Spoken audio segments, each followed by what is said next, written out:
Maar ja, so nou begin ons Mhm. net Christian is nou weer terug.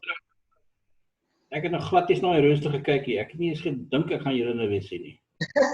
Ja, nee, ek ook nie. Sommer het my gesê. Maar meneer het my hierdie mail forward met die link. Ek het nou besommer die link gekry. Ek het vir some reason nie die SOD mail gekry nie. Met die kode sê. Ek sê vir jou sien. Oh, nee, ek het sien en ek het na my rooster gekyk. Toe sien ek, dit is nie so 'n groep man. Dit kan nie. Daar's 5 studente veronderstel om op die klaslys te wees op hierdie stadium. Maar okay. Weet jy wat Marissa ter balans is nie? Okay, ken nou nie. Ja, en is nog een, wie is die ander persoon? Ek dink Zack is ook veronderstel om hier op te wees. So kom ons kyk maar Zack. So moet hy join ook vir my. Kom ons kyk of sommer ook hierso. Ek dink as it's safe to say that if Zachary and Marissa didn't join us for the first session, they are probably not going to join us for this one. There might be different reasons for their absence, and obviously it's our admin office that needs to figure that out. Yes, welcome back. It seems like ages since I've seen you guys. No, it was just yesterday. No. All jokes aside, guys, welcome back. Hello. As I said at the beginning of every session, because we're doing the introduction and we're looking at the assignments and discussing the assignments, you are at any point welcome to unmute yourself and ask a question, contribute, and I think I prefer it that way because it's a manageable size group for us to engage in great interaction, because we learn so much better and quicker if we learn from each other. Now, something like sales specifically, and sales and operations in practice, the module that we are going to start this afternoon it's something that I've always been interested in sales, so it's a subject that interests me a lot, and it ties in with so many things, because very often people believe that to be a salesperson, and I think it's probably because of the bad image that in general exists towards salespeople. I mean, if I give you 2 images and and ask you to indicate to me which one you think is the salesperson, we almost 100% will, well, in all cases, almost 100% pick the correct one. There's a certain image that we have about what a salesperson is. It's very often not a very positive image. It's because I think many people often, many salespeople over decades have converted to a lot of unethical forms of selling, psychologically trying to manipulate the customer to buy a product that they know that person has no need for or cannot afford, accepting bribes. I think more often your multi-level marketing, referral marketing, network marketing. There's a certain connotation. People confuse it sometimes with Ponzi schemes and pyramid schemes. Pyramid schemes, I think, it's in the news again. I have never participated in any of those activities myself, regardless my interest in sales. But it's just so. I've never heard of any pyramid scheme or any Ponzi scheme that has ended happily for everybody. There's always something. When it crashes, as long as you're making money, as long as you are referring more people and signing up more people and you're earning commission on the number of people that joins the scheme, because that's basically how a pyramid scheme works. No products are sold, no services are offered. It is you earning commission on the money that Christian pays to join the scheme. And if Christian finds 5 people, you will earn money on the 5 people and their fees that they've contributed. So at some point, people, it's going to unfortunately end badly, because you're going to run out of people that will join the network, and then it's going to crash. Now, a Ponzi scheme is slightly different. It's a more sophisticated form of a pyramid scheme. Here, you are getting often it's linked to celebrities. They use the celebrity's name or images to sell it. You know what? If so and so bought a house in that development, I mean, they can't be bad, and that's usually or often how they catch you. Ponzi schemes, there's actually money that is invested in a growing concern, but the promises of the interest that you will earn on an investment like that often, again, borders on a pyramid scheme. Because, I mean, if you've run out of investors because you are paying your interest out of the money that the next person invests, you're going to run out of money. You're going to run, once you run out of investors, because there's no such a project, it's going to crash. So unfortunately, because of those kind of schemes and the whole sales, the image, it's tarnished the image of salespeople, and they are very good salespeople. They are fantastic salespeople. I'm going to upload to you an additional document for you that I have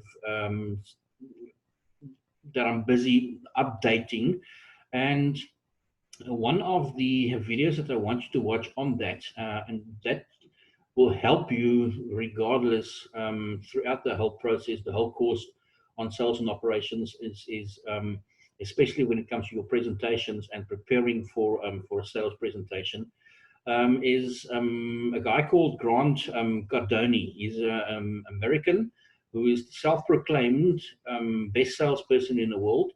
Now, Grant is 61 years old. He's got a net value of about $300 million US.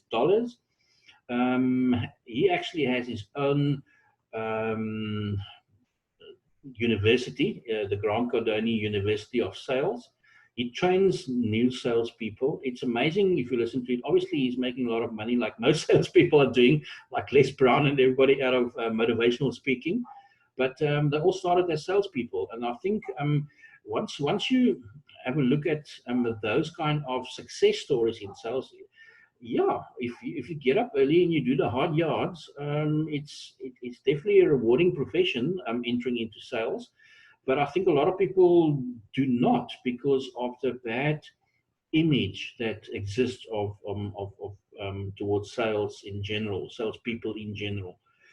Because they are either involved or trying to sell you something that you don't need, or they are persistent and annoying to the point where they don't take no for an answer. You end up buying stuff that you don't need just to get rid of the guy.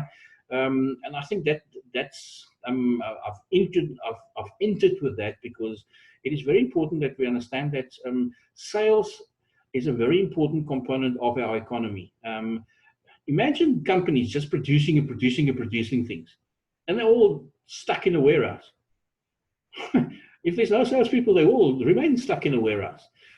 So they contribute, or sales as a profession itself contributes a lot towards the economy of every country. And I think I can take it back, because in chapter one, we will be dealing with different challenges and different orientations that you will find familiar from marketing. Remember the marketing orientation, the customer orientation, production, sales orientation. Those are all things that are different philosophies that management have, and a lot of them are obviously linked to sales. And I think prior to the Second World War, way before my time and your time, the majority of economies were centralized economies, where almost sort of the government is a monopoly. They produce things, and then as soon as everything is produced, they get the salespeople in and they say, "Hi guys, I've got some stuff. You've got to sell it now." That has changed, fortunately, and especially it sort of started picking up after the Second World War when most of the European economies were. It's not just the destruction of the World War was not just to the buildings and people's lives. It was also to the economies of countries, and a lot of the countries in Europe had to rebuild their and restructure their economies, and they've changed to a sort of a more market-orientated economies or market-orientated economies, and as a result of that, sales became very important. It's not a question of producing something and then asking somebody to sell it. It's more involving the customer and asking the customer what they would like to satisfy a particular need or problem, solve a problem that they have, and then go out and design a product similarly to what they want, and then go out and sell it. So it's a more customer-orientated approach, and those kind of philosophies and orientations we will address or have addressed in marketing, but it also spills over to sales because it's those philosophies that determine how businesses approach their sales strategies. So at the start of this module, don't be afraid of sales. And as I said, everybody can sell. How do you think we get by every day? Everything we do is we're selling. And you go for a job interview. Do you think that's selling? Of course, you're selling yourself. You're trying to sell yourself to that employer so you can get the job. It's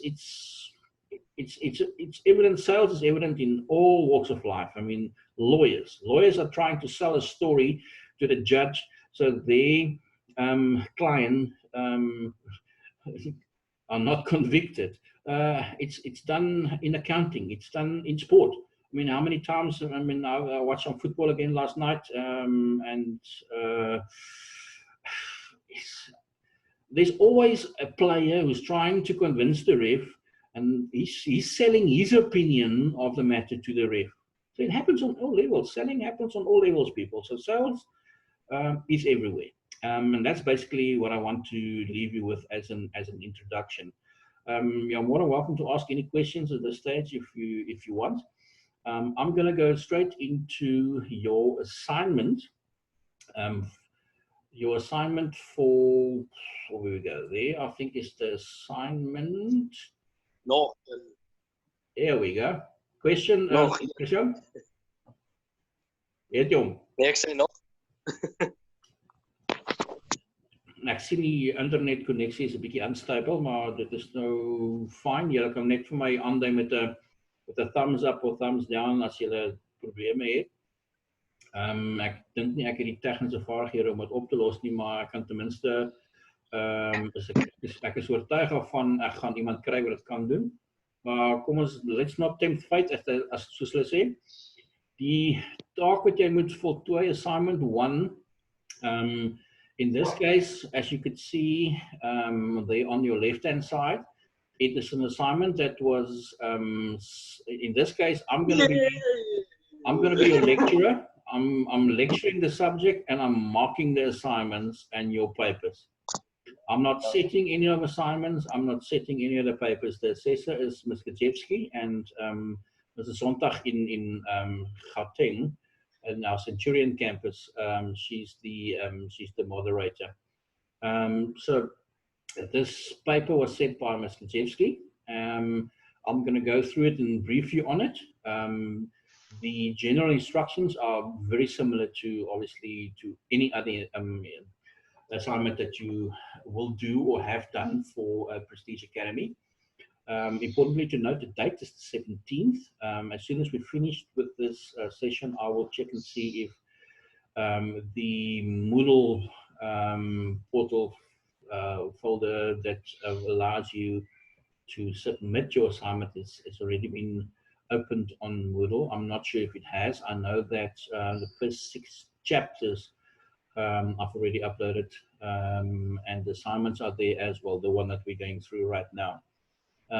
Again, individual assignment and submission as we suggested there as well, done online through the Moodle. The rest of the stuff, I think you are familiar with. If you're not, I'm not going to spend time on it. You can just familiarize yourself with it again. Let's get into the assignment itself. The topic, the business. Sorbet, girls, you might know, recognize this. You've probably gone for manicures and pedicures. Not that Christian and myself haven't also been there ourselves. Or, no, don't read between the lines. What I was meant to say was that we all visited Sorbet so we can buy vouchers for our girlfriends and our wives. Okay. No, I probably need a pedicure. And I think it's something that's frowned upon, but you know what? I think I quite enjoy working with people, and I enjoy the company of people who take their hygiene seriously. And it's nice nails are nice nails. You can't hide them, and you can't hide that fact either. So I don't know enough about the makeup range of Sorbet. Annika, you and Sumeri will definitely guide us. And if Marissa, when Marissa joins us, she probably as well.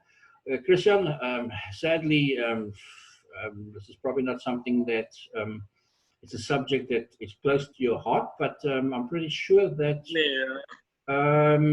as a result of this, you will definitely increase your knowledge on this particular range of products. It might come in really helpful when you need to get a Valentine's gift or a birthday gift for your girlfriend again in future. So I think I'll probably going to learn as much as you on about the company and the products, or the brand, sorry, and the products. It's all in that case study there. I'm going to just rather scroll down to the questions itself and start addressing. Het meneer die taak opgestel? Ekskuus toch? Het meneer die taak opgestel? Nee, ek het nie die taak opgestel nie. Well, okay, ek kan nou net sê. Ek dink meneer sou iets kar Nee, waarskynlik nie meer nie. Ek het nou karre, ek is oor die karre ding. Maar ek gaan nou nie vir julle jok nie. Meneer is nog in die krieke ding in. Ek is ja, maar julle sal waarskynlik ook something soos hierdie van Liverpool somewhere in 'n assignment gekry het, want ons mense Ja. ons Liverpool ondersteuners, vergewe ons asseblief, ons 30 jaar gewag hiervoor. So as ons 'n bietjie meer arrogant is as wat ons normaalweg is, of kom ek stel dit in 'n rephrase. If we have become as annoying as a normal Man United supporter, forgive us, because it's been a journey. As a matter of fact, and I think I've shared that story with you before, my son at some point said to me, Dad, I think we need to go to England, because the last time that year, and the last year that I actually worked in England was the last time that they won the league. So he thought that us going back is going to change that jinx, but no, the season's over. Liverpool's champions, they've done well. Let's move on. And Christian, no, I'm not sure what subject I would choose. I'm doing such a lot of research. My wife's doing another master's degree in curriculum design at the University of Johannesburg at the moment online, and the articles that she keeps on providing me with, I mean, it's just my mind is racing. I mean, I think if one thing happened during lockdown is that I've become more hungry for knowledge, and I think it's probably because our days are longer, but and we have to read. So cross our fingers. Yes, no load shedding, so at least I can continue reading. The topic, as I said, the brand is the Sorbet makeup range, but the subject, the questions itself are very generic. It's applicable to whatever product or service that you choose. In this case, if we go straight into question 1, you'll see that we're looking at or expecting you to select any possible two business philosophies that you believe Sorbet sorbet could follow. Obviously motivate your answer. Here, what the question refers to is what I've already addressed earlier on in the discussion, and that's the different orientations or philosophies: the marketing orientation, production orientation, sales orientation, customer orientation. Those are all different philosophies that businesses entertain. You are expected in this question to get the correct fit for sorbet and their range. I think I don't want to lead you guys in the answer because I'll be very frank and very honest with you. I've not had a look at the memo, but it would be it's very clear that they are not a production orientated or entertains a production orientated philosophy. They're not manufacturing makeups and then putting it out there to sell. They do listen to those ladies going in for their pedicures and their manicures and their eyebrows, and they convert that into extending their product range and the type of products and the different colors of lipstick. And I'm just spitballing, but I think that they've got a captive audience that are there and are not going anywhere while they're working their services on them, and that's an amazing opportunity to find out from the customers what they really want. And as we said, that's... Ja, meneer, ek moet nogal sê dat sorbet is baie gefokus op hulle customers. So as hulle customers vir hulle insette gee, dan bou hulle hele besigheid rondom hulle customers, actually. For sure. Well, they don't have to do any market research because they just have to listen. They just have to listen to what the customers say every single time they visit, because they've got a captive audience. Once you've been doing your nails, well, where can you go? You can't leave the room because you can't cut off your hand and then go shop and pick and play and come back later when your nails are done. You are there. You're stuck there for that session, and therefore it's a classic opportunity for them to get all the information from their clients that they want.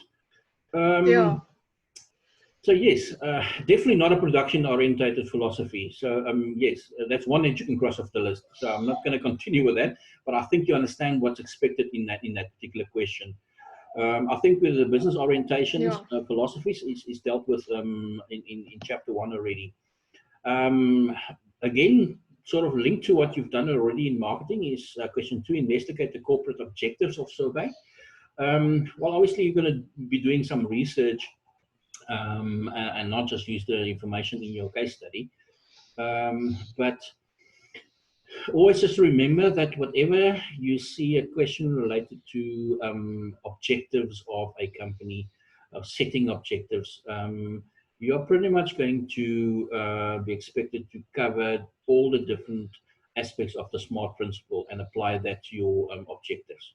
In other words, make sure it's specific, it's measurable. Can you remember that? You remember what the SMART principle? Apply that to your objectives, because your objectives tells you what you want to achieve. Your strategies will tell you how you're going to get there.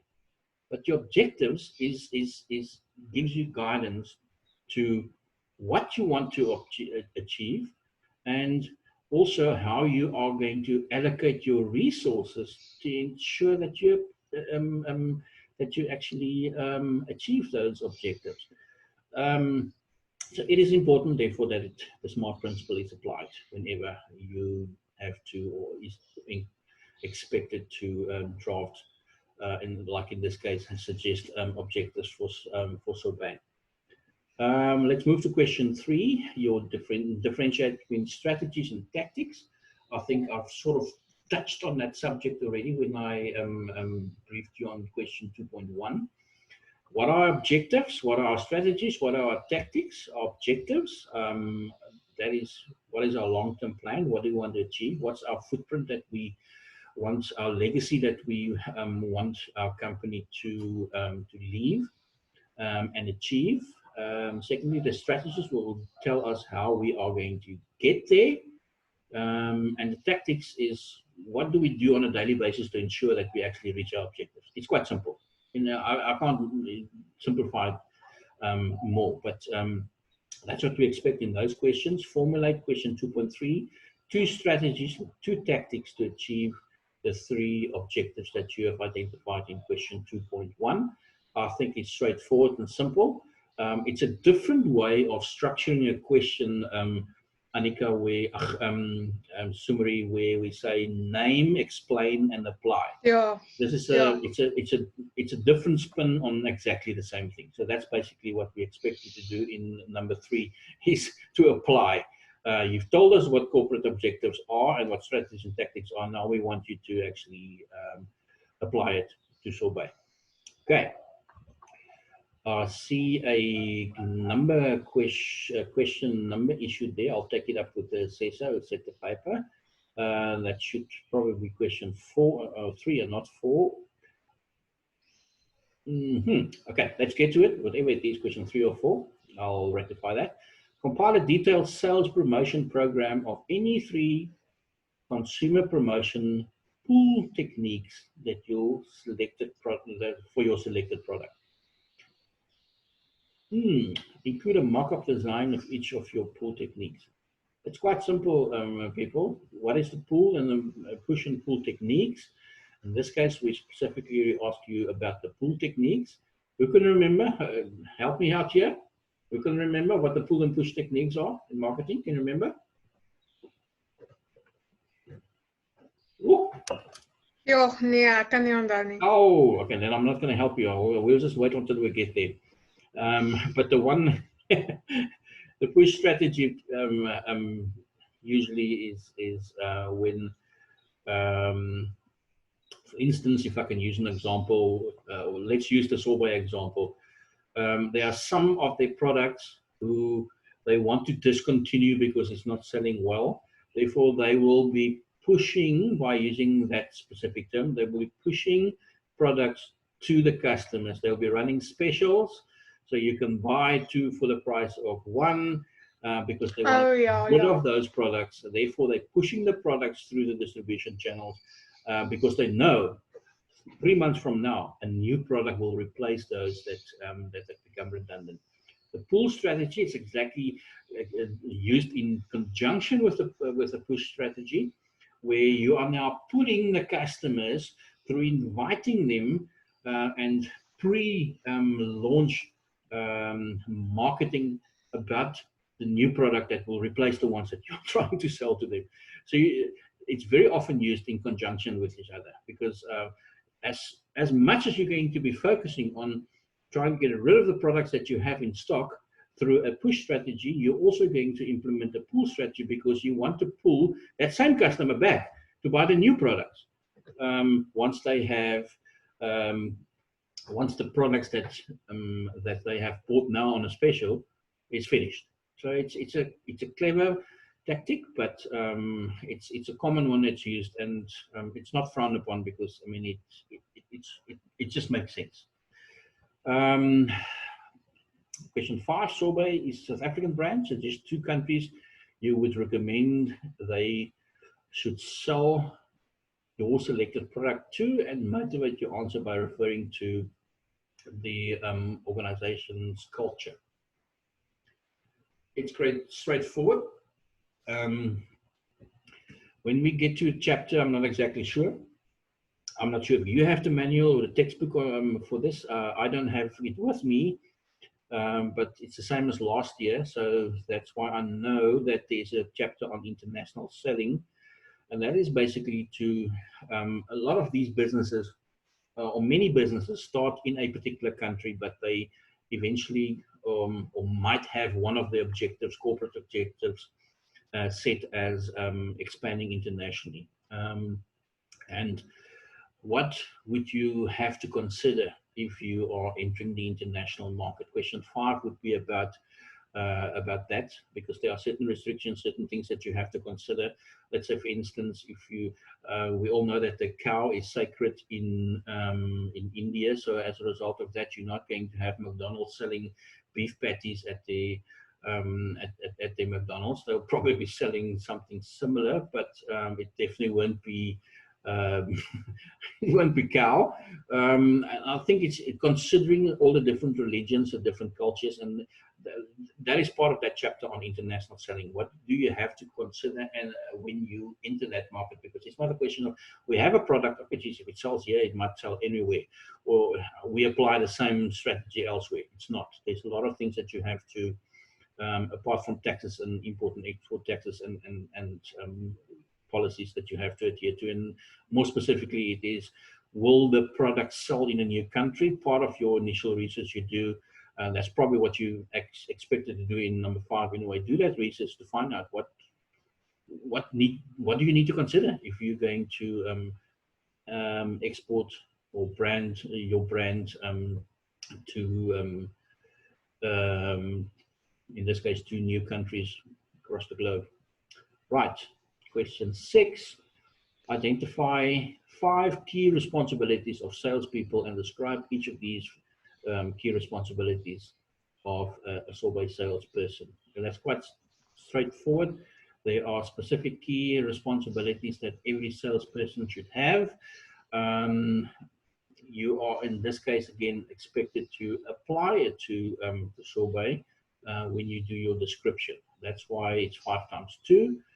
5 responsibilities that you have identified, or key responsibilities, and then obviously describe how it applies to sorbet. It's quite straightforward. And again, although for the male students in class, Zachary and Christian, it's probably not a favorite topic, or but the fact is that it's not a difficult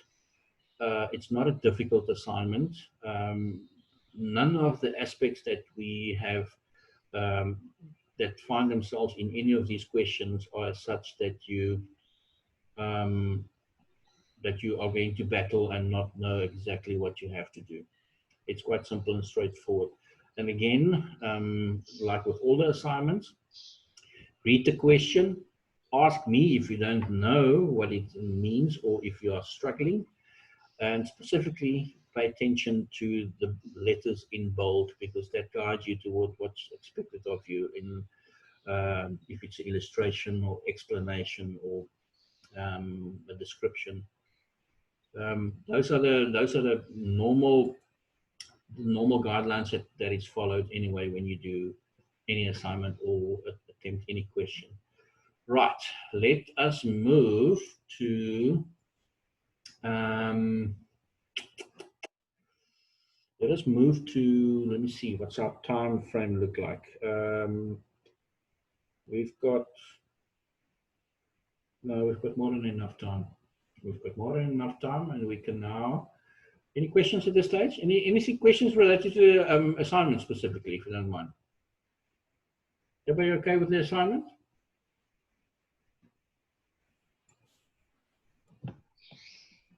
Meneer, gaan die assignment vandag op Moodle gelaai word? Die assignment... Of available gemaak word? Omdat dit mos nou deur... Ja. Dit is reeds op Moodle, Sumerie. Okay. Wat ek gesien het, toe ek vinnig gekyk het, wat nog nie op Moodle is nie, is die waar jy submit. So ek, is maklik, is net okay. Vinnige foldertjie wat ek net oopmaak. Maar die assignment self is goed jy vra my, ek gaan wel kyk, ek dink die assignment is wel op Moodle, maar ek weet nie of hy gehide is vir julle nie, so ek sal gaan kyk of hy gehide is. As hy gehide is, dan aanhide kom nie, dis net 'n druk van 'n knoppie, want maar hy sal beskikbaar wees vandag, ja, om die vraag te antwoord. Okay, dankie.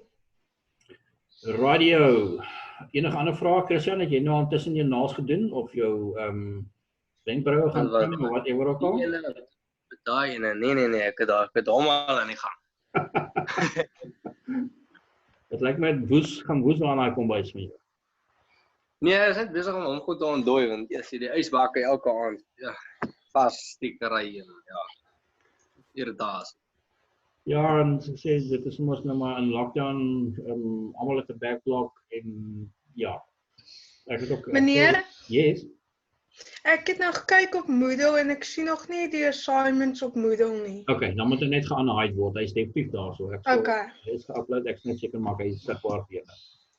Okay, dankie. Dankie sommer. Kidokie, kom ons gaan kyk gou wat gaan ons kan doen in Hoeveel tyd het ons op die session hoor of gaan hy ook expire?